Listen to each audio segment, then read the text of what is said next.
The content in this magazine could contain references of topics and difficult subject matter that may be triggering. Please honor yourself, inner knowing, and proceed with whatever help or guidance you feel is intuitively aligned.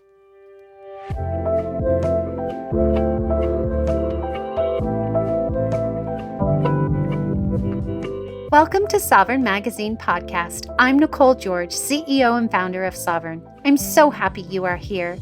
We are the magazine podcast and community guiding 5 million women to their sovereign selves. From heart-led conversations to magical meditations, our inspiring guests will show you how they can help you step into your sovereign self. Are you ready to listen to your inner voice and step into your power? Then keep listening to hear all of the intuitive messages meant for you today.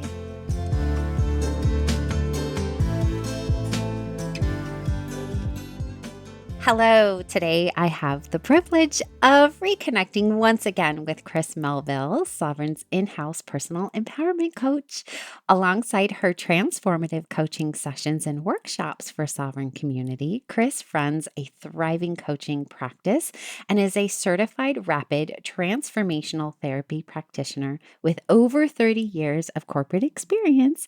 She is also passionate about empowering women to overcome mindset challenges and building thriving businesses. She's a true expert in personal empowerment, and Chris helps others boldly step into their power. Welcome back, Chris. Hello, Nicole. It's so good to see you again. I know, these are always my favorite segments. So, don't tell anyone. I know, right? I just love it because we're friends too. So it's a different comfort level. So today we're exploring Free Yourself, which is the theme for our August full moon issue. And I am really excited to go into this topic, and I'll tell everyone why in just a second. So in your article, Free Yourself from the Perfect Business, which is a great title, you really speak about the pressure so many women feel when trying to build their business. And you gently dismantle some myths, one of them being specifically that there's only one way to succeed. And instead, you start to encourage women to trust their inner voice and define success not based on somebody else's 7-figure blueprint. And I really love that you invite fempreneurs to start to build a business that feels good, which I love, honors their strengths, and really fits into the life that they actually want to live. So for those who haven't had the chance to read your article yet, why don't you just kind of give them an introductory into your thoughts and stuff about what I just said? Well, I guess the whole thing for me about this was for people like me who left corporate to start our own business, we have this vision in our head of what that business is going to be. So we have a vision of success, right? We're thinking about this is what my business will look like if it's successful to the extent I want it to be successful. And then we start looking around at people who are doing something similar and we think, oh, I have to do what they've done, right? But when you're providing a service to people, especially if it's something as intimate as a coaching service, your success is going to come from your experience and your expertise and your education in what you provide. That may be life experience. That may be experience that you've acquired in the corporate world. It may be going off and doing 6 years of studying to become a psychologist. That's a different journey to somebody else who is coming in and doing something because, so for me, with like the business mentoring, I've worked in corporate for a long time. I've worked with the C-suite on a daily basis. I've worked with boards on almost a daily basis. And I base my experience off of that, or I base my coaching off that, where I see other business mentors, some of my competitors, who might have a psychology degree, but their experience comes from marketing. So they've worked in a marketing team, but they're selling themselves as a business coach. And that's not me trying to invalidate them. It's just saying that they're going to approach their business in a different way. They're going to have different clients. So the kind of clients I have, they're going to be teaching something different to what I teach. And therefore, when we start looking around and looking at everybody around us and think, oh, I want their business, I want their level of success, it doesn't mean that we have the tools to build it the same way that they built it. Mm-hmm. I love that because when I left the corporate world, so for anybody who doesn't know, I was a nurse and nurse manager for over 18 years before I left to build Sovereign. Um, I originally was coaching and I loved it because I love connecting with women and hearing their stories and helping solve problems. And I think I was really good at it. But there was one line in a program that I was taking about human design that actually shifted me out of the coaching business and into Sovereign. And the line was, "You're not supposed to be the face of your business." That was not part of my human design. And that felt so good to my nervous system to be able to admit that because I didn't like being the face of my business. I love uplifting people. I love giving praise and cheerleading other people. And so once I figured that out, then obviously my business flourished even more. So when we can step into the parts of ourselves that are truly connected and aligned and find the quote unquote perfect business for us, I think the puzzle Mm. pieces fit together, wouldn't you say? Yeah, 100%. One of the things I talked about in one of my group coaching sessions this week, we talked about resentment. It came off an email that had come into my inbox that morning from a coach that I worked with when I was first starting up. And she was talking about how when she started her business, her goal was to be booked with one-to-one clients. And when she got that, she got bored really quickly. And because she said, I was working with clients at the same stage of their journey. So every single session I did with a client was exactly the same. I'd hear the same stories and I would have to tell the same metaphor to get them to understand what I was trying to teach them. And I gave them the same exercises. And she said, and I got resentful, not just of my business, but of my clients. Yeah. And I think that's another thing that we don't really focus on is like, if we're not aligned with not just our business, but if we're not aligned with ourselves, if we're not building a business that matches what we want and matches our strengths, then we are going to get resentful or we're going to get burnt out or we're going to hate it 100% and we're just going to give up and go back to corporate.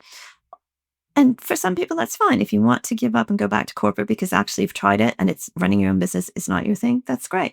But if you're sitting there thinking like you're a failure, because it doesn't feel right because you're working all these hours and you're not getting any clients and it's so hard and it's been 3 years and it's not getting any easier. It's quite often just because there's something out of alignment.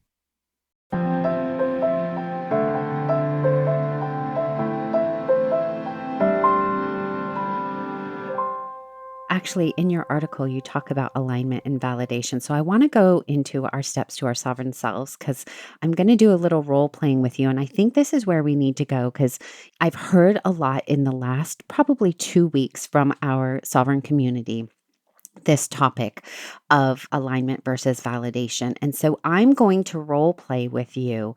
I'm going to be the fempreneur who is, I want to say, fairly new in her business, let's say around a year, maybe two max, and is struggling with the validation piece, whatever that might mean to her, because that might look differently for each person. So it could be the amount of money you're bringing in, or it also could be how many people show up to your events, how many likes you have, things like this.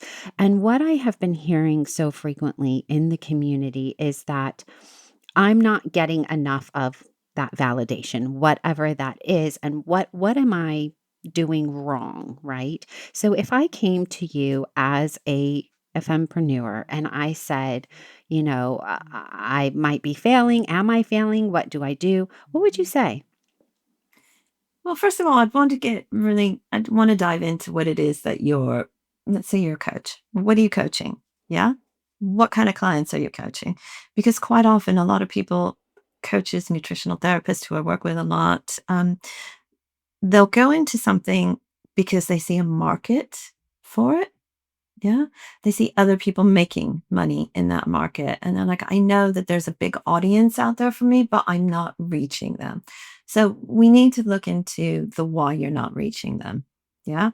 As the first step and understanding, are these clients that you even want to work with? Maybe you're not showing up properly because you don't feel 100% able to deliver on the problem that you're saying you can solve because you don't have that much experience actually into delivering it. And then, what would you want to deliver?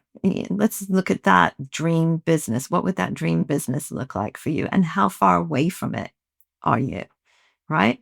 And then look at finding the emotional connection to the dream business. Now, look, women start businesses for a lot of reasons. They start them because they're sick of banging their head up against the glass ceiling, or they want to be home for their kids, or they've got an aging relative to look after. Sometimes they need to put food on the table. Sometimes they need to save some money up so they can get themselves out of a really bad situation at home, right? Somebody who is trying to put food on the table for their kids is going to have a very different driver to somebody who's like, I just got really frustrated in the corporate world. I felt like my voice wasn't being heard. I felt like I had all of this experience and nobody was tapping into it. So those emotional drivers are going to be different. The emotional drivers are what help you get past the fear. It helps you get over that gap between I want to do this and I'm actually going to do this. Yes, yes. Okay, so I'm going to go a little bit further. So I'm that woman who's feeling exhausted from trying to do it the quote unquote right way, whatever I've defined. And now I'm like, oh my gosh, Chris, yes, you're amazing. Those are the things that I've been doing. What is one small, maybe gentle shift that she could make today to help her come back to herself and own her own rhythm in her business? Do you know, this is going to sound so simple to you, but it's something that most people never do. It's check in with your values. Yeah. Check in with your values. Our values are predominantly set by the time we're in our early adolescence. So even before we become teenagers, our values are set. But our values change as we grow, as we gain experience, as we hit mile markers for goals that we have. Our values change, but nobody ever goes back and looks at them. What do you value? It's one of the first pieces I always get my clients to do. And quite often they find that that's where they're out of alignment. They're all sat there going, oh, I want more time with my children. I value time with my family. But then they're picking a business model. That means they always have to be promoting themselves and for very little return. So they might, if they're a coach, they might be, hey, the only way to grow my business is by offering power hours for $25 an hour. Nobody's going to get rich like that. Nobody's going to be able to pay their bills like that.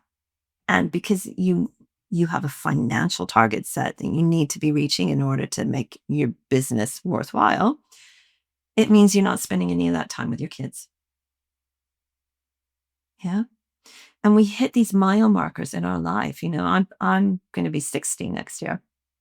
And I know the things that are important to me now at this moment are not the same things that were important to me as a 25-year-old who was just starting out on my journey. Yeah. It's so true. And I what came to mind when you were talking was there's this coach she used to have a different handle, so I'll just say her first name because I can never say her last name. Her name is Marissa and her last name starts with an H. I'm not going to butcher your last name, but she is a beautiful coach, and she said, "You can only manifest what you believe in." That manifestation isn't about anything beyond that. And it is so incredibly true. So incredibly true. And so, if you're not believing in your business, if you're not believing in the masterclass that it will yield whatever, or I always say to the team, anytime in your job during the day, if you are dreading doing it, pause and we need to talk because there's a block there and we need to fix it. So if you're having that ick feeling, pause. What's out of alignment, right? Yeah, 100%. 100%. And go back to your values. See what's changed. Yeah.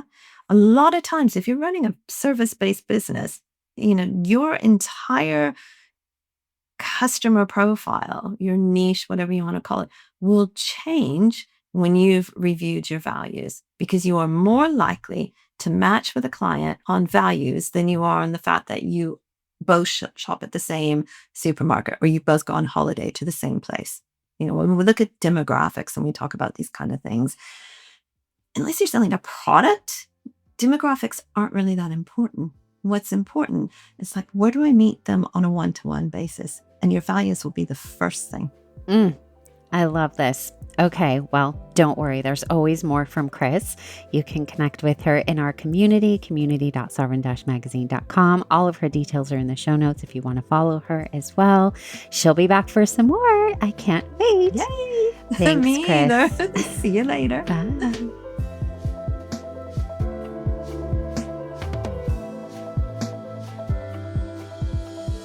Thanks for listening. This is the last episode for this issue. I'll be back again on the new moon with another soul-led entrepreneur here to help you step into your sovereign self. Subscribe to our magazine and podcast and join our global community for all the magic. Details to connect with today's guest or join the movement are in the show notes. And if you enjoyed this podcast, please leave a review. It helps us reach our goal of guiding 5 million women to self-sovereignty.